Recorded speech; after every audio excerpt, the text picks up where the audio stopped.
Olá, neste vídeo vamos analisar as 7 igrejas da Ásia Menor, hoje Turquia, descritas nos capítulos 2 e 3 de Apocalipse.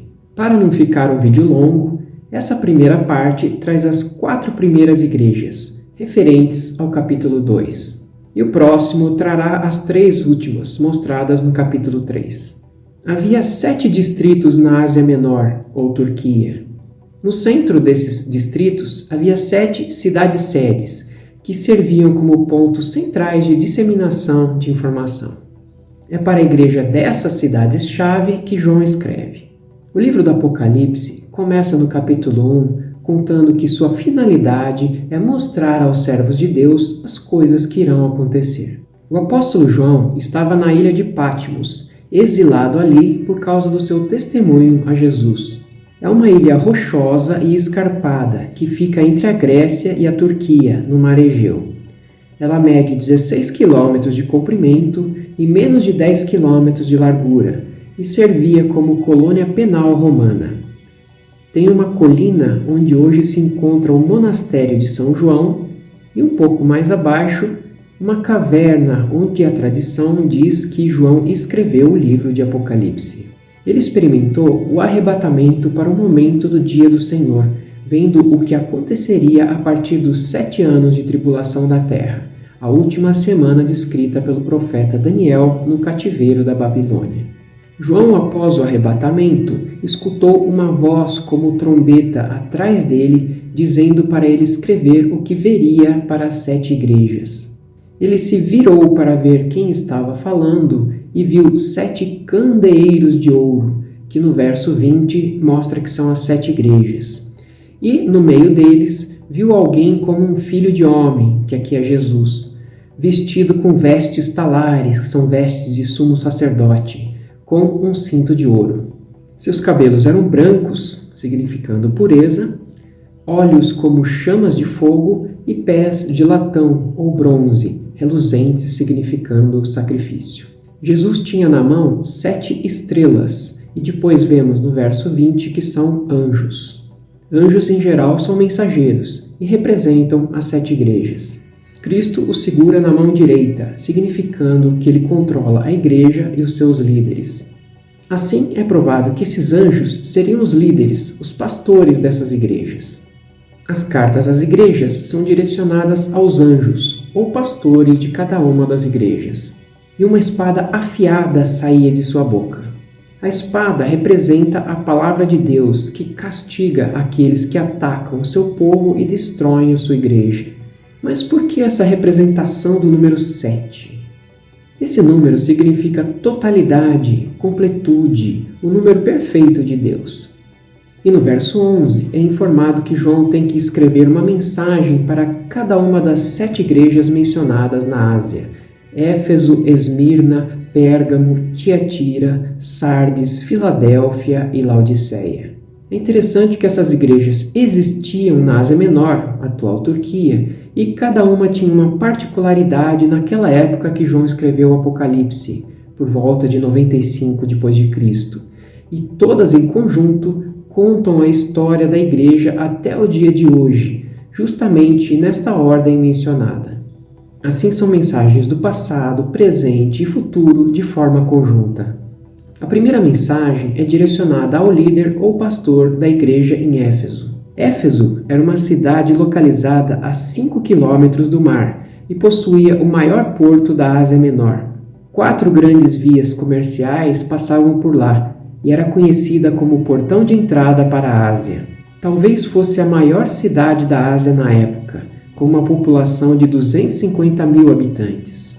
Era o centro do culto a Ártemis, grega, ou Diana, romana, cujo templo era uma das 7 maravilhas do mundo antigo. Paulo ensinou ali durante 3 anos, retratado em Atos 20, 31.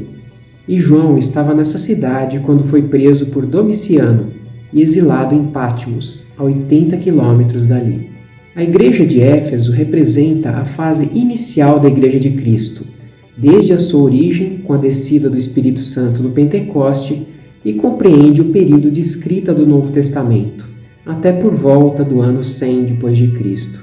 Lembrando que João escreveu o Apocalipse por volta de 95 depois de Cristo. Éfeso representa a igreja apostólica, evangelística. Esse trecho retrata bem: conheço as suas obras, o seu trabalho árduo e a sua perseverança, aqui referentes ao Evangelho.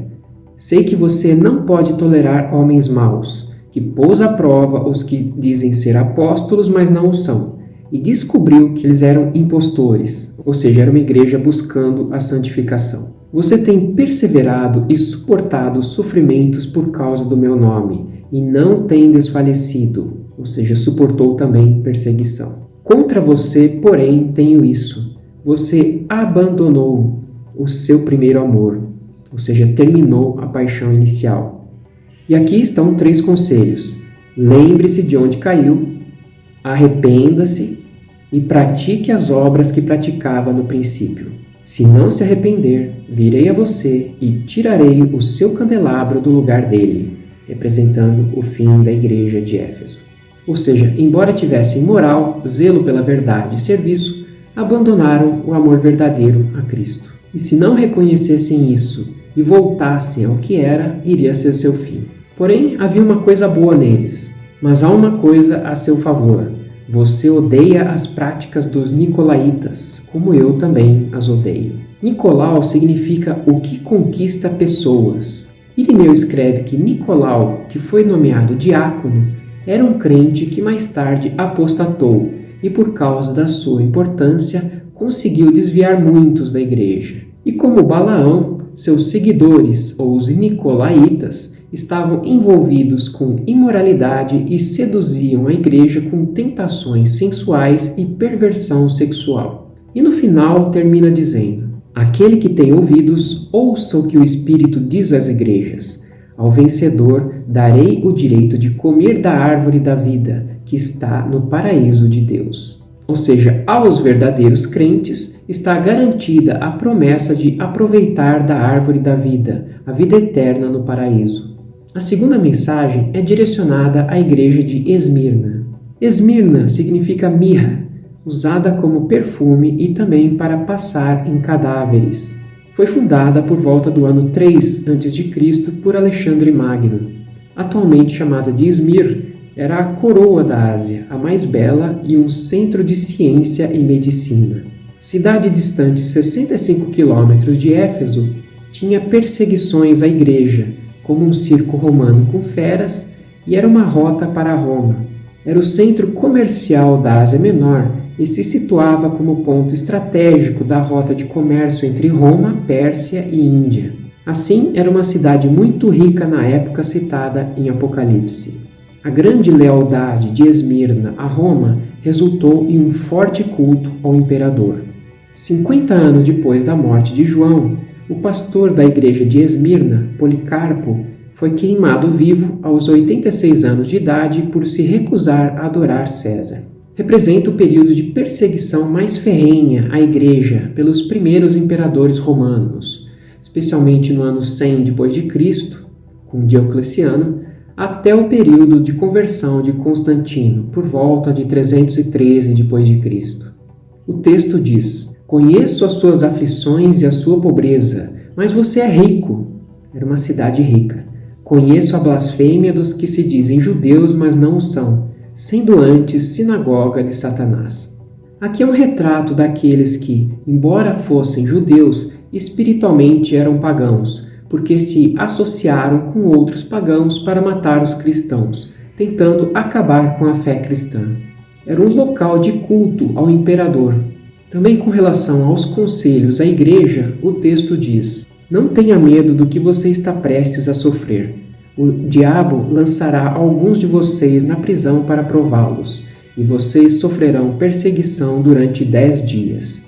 Seja fiel até a morte, e eu lhe darei a coroa da vida. Aquele que tem ouvidos, ouça o que o Espírito diz às igrejas. O vencedor de modo algum sofrerá a segunda morte. Ou seja, será uma perseguição rápida, passageira. E aquele que se mostrar vencedor terá a vida eterna e não terá a segunda morte, que é a morte espiritual, o lago de fogo, a completa separação de Deus. A terceira mensagem é direcionada à igreja de Pérgamo.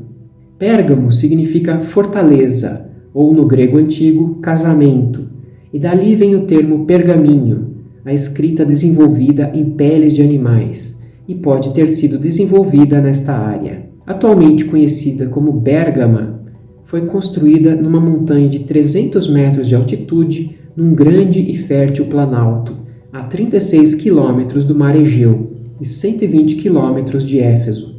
A cidade tinha a segunda maior biblioteca do mundo, com 200 mil pergaminhos, superada apenas pela de Alexandria. Serviu como capital da província romana da Ásia Menor durante mais de 250 anos. Alguns mencionam quase 400 anos. Quando a Babilônia foi invadida pelos medo-persas, o sumo sacerdote dos babilônios fugiu para Pérgamo com seu clero e construiu muitos templos ali. Era um importante centro religioso de cultos pagãos a Atena, Asclépio ou Esculápio, deus da cura em forma de serpente, Dioniso ou Baco, deus da embriaguez, e Zeus. Supunham que Asclépio ou Esculápio tinha poderes de cura e tomava a forma de uma serpente. E ainda hoje é um símbolo médico como aparece no caduceu. Havia um templo em seu nome e uma famosa escola de medicina misturava medicina com superstição. Havia a recomendação aos adoradores que dormissem no chão do templo, permitindo com que serpentes deslizassem sobre seu corpo e os impregnasse com seu poder de cura. Foi também a primeira cidade da Ásia a construir um templo a César, em 29 a.C., e tornou-se a capital do culto a César. Essa igreja, conforme o nome diz, seria um casamento, mas representa a igreja infiel, ou, na verdade, a união entre igreja e idolatria. Constantino, em sua campanha para assumir o Império de Roma, pediu apoio aos cristãos contra seu oponente Maxêncio e saiu vitorioso em 306 d.C. Ele então legalizou a fé cristã e a adotou como religião oficial em 312 d.C. e estabeleceu em Pérgamo o Império Romano do Oriente. Surgiu a religião católica, que significa universal, e a igreja neste período estava sob o favor imperial de Constantino. A partir daí, houve início a oração aos mortos, a adoração aos santos e anjos, a adoração a Maria e o surgimento do purgatório. Neste período também surgiu o grande teólogo Agostinho. É neste panorama que João escreve: sei onde você vive, onde está o trono de Satanás. Contudo, você permanece fiel ao meu nome e não renunciou à sua fé em mim, nem mesmo quando Antipas, minha fiel testemunha, foi morto nessa cidade, onde Satanás habita. O trono de Satanás é uma referência à religião babilônica que dominava na cidade e toda a idolatria que ali existia. Mas mesmo ali, ainda havia crentes fiéis, ou seja, caracterizando uma igreja mista, com fiéis e idólatras. E diz a tradição que Antipas, que significa contra tudo, foi queimado dentro de um touro de metal. Ele deve ter sido o pastor daquela igreja, e pelo fato de muitas testemunhas fiéis terem sido mortas, a palavra mártir tem a definição que tem hoje, de morrer por sua fé. Mas o texto continua. No entanto, tenho contra você algumas coisas.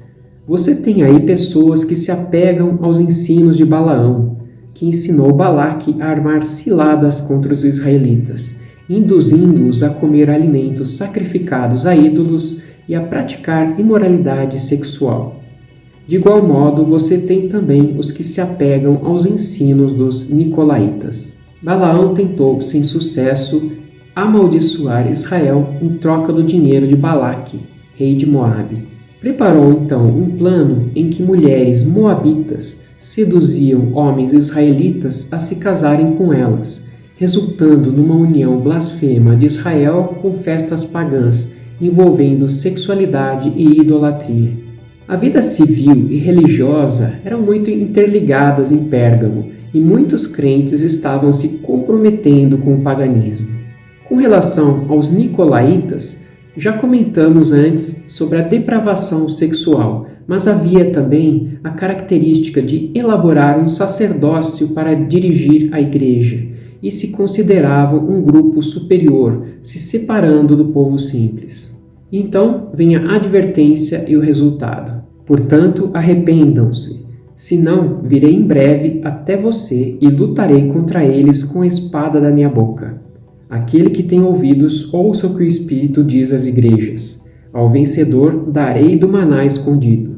Também lhe darei uma pedra branca com um novo nome nela escrito, conhecido apenas por aquele que o recebe. Cristo então fala que os que continuarem com essas práticas idólatras e pagãs serão exterminados com a palavra de sua boca, mas ao vencedor dará o maná escondido. Da mesma forma que no deserto, quando o povo recebeu o maná do céu, o verdadeiro crente receberá o pão espiritual escondido aos descrentes, Jesus Cristo, o pão da vida. E com relação a essa pedra branca, quando um atleta vencia nos jogos, ele recebia uma pedra branca, que era uma entrada para a cerimônia de entrega dos prêmios, representando a vitória no céu. E o novo nome escrito seria como uma mensagem de Cristo aos que Ele ama, tão pessoal que somente aquele que a receber saberá. A quarta mensagem se destina à igreja de Tiatira, atualmente conhecida como Aquissar, ou Castelo Branco, situada entre Pérgamo e Sardes, esteve sob o governo romano por 3 séculos. Originalmente foi habitada por soldados de Alexandre o Grande, e era um pouco mais do que um posto militar avançado para guarnecer Pérgamo. Lídia vinha dessa cidade para fazer seus negócios e foi convertida por Paulo, mostrado em Atos 16, de 14 e 15. Ela vendia artigos de púrpura em Filipos. Púrpura era a cor de uma tinta proveniente da garança, que ainda hoje nasce nos arredores da cidade, muito usada em tecidos. A cidade, que se tornou em um centro fabril, tinha como principal divindade Apolo, a quem cultuavam. Havia também em Tiatira grupos organizados de artesãos e profissionais, como em associações, mas com elementos religiosos de influência pagã. Essa igreja se refere ao período de 590 ou 600 d.C. ao ano de 1517. Se trata da Idade Média, a igreja talvez considerada como papal. O texto diz: conheço as suas obras, o seu amor, a sua fé, o seu serviço e a sua perseverança. E sei que você está fazendo mais agora do que no princípio. Ou seja, existiam crentes verdadeiros nessa igreja. No entanto, contra você tenho isso. Você tolera Jezabel, aquela mulher que se diz profetiza.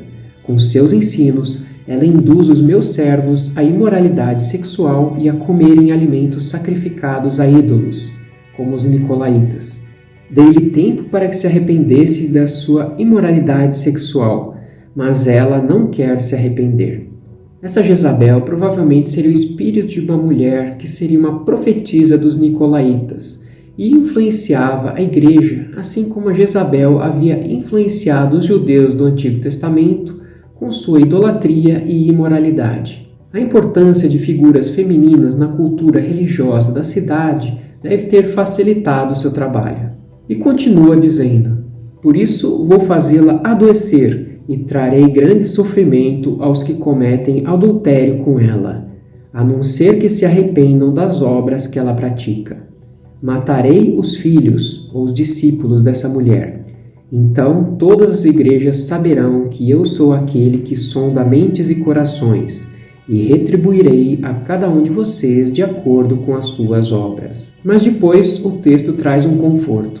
Aos demais que estão em Tiatira, a vocês que não seguem a doutrina dela e não aprenderam, como eles dizem, os profundos segredos de Satanás, digo: não porei outra carga sobre vocês. Tão somente apeguem-se com firmeza ao que vocês têm, até que eu venha. Aquele que vencer e fizer a minha vontade até o fim, darei autoridade sobre as nações. Essas doutrinas mencionadas dizem que as pessoas estavam livres para envolver-se e participar do mal com o corpo sem prejudicar o espírito. E Jesus está dizendo que quando ele vier, na segunda vinda, dará aos vencedores autoridade para governar sobre as nações durante o seu reinado milenar na terra. E o texto termina dizendo: Ele as governará com cetro de ferro e as despedaçará como a um vaso de barro. Eu lhe darei a mesma autoridade que recebi de meu Pai. Também lhe darei a estrela da manhã. Aquele que tem ouvidos, ouça o que o Espírito diz às igrejas. Aqui menciona a citação de Salmo 2:9, mostrando que no milênio, Cristo vai usar de força, se necessário, para proteger suas ovelhas com seu cetro, de todo aquele que procurar feri-las. E com relação à estrela da manhã, João escreve no final do livro: Eu, Jesus, enviei o meu anjo para dar a vocês este testemunho concernente às igrejas. Eu sou a raiz e o descendente de Davi, e a resplandecente estrela da manhã. É a estrela mais brilhante que anuncia a chegada do dia. Quando Jesus vier, ele será a estrela mais brilhante que espantará as trevas da noite do ser humano e proclamará o nascimento glorioso do dia de Deus. Também Pedro escreve sobre essa estrela: Assim, temos ainda mais firme a palavra dos profetas, e vocês farão bem se a ela prestarem atenção, como a uma candeia que brilha em lugar escuro, até que o dia clareie e a estrela da alva nasça no coração de vocês. Assim, as referências mostram que, embora a estrela da manhã já tenha nascido em nosso coração, um dia nós a teremos em sua plenitude. Aqui termina a primeira parte das 7 igrejas, retratando as 4 primeiras. Espero que tenha entendido bem e gostado. Não deixe de assistir ao próximo vídeo para análise das 3 últimas. Até lá!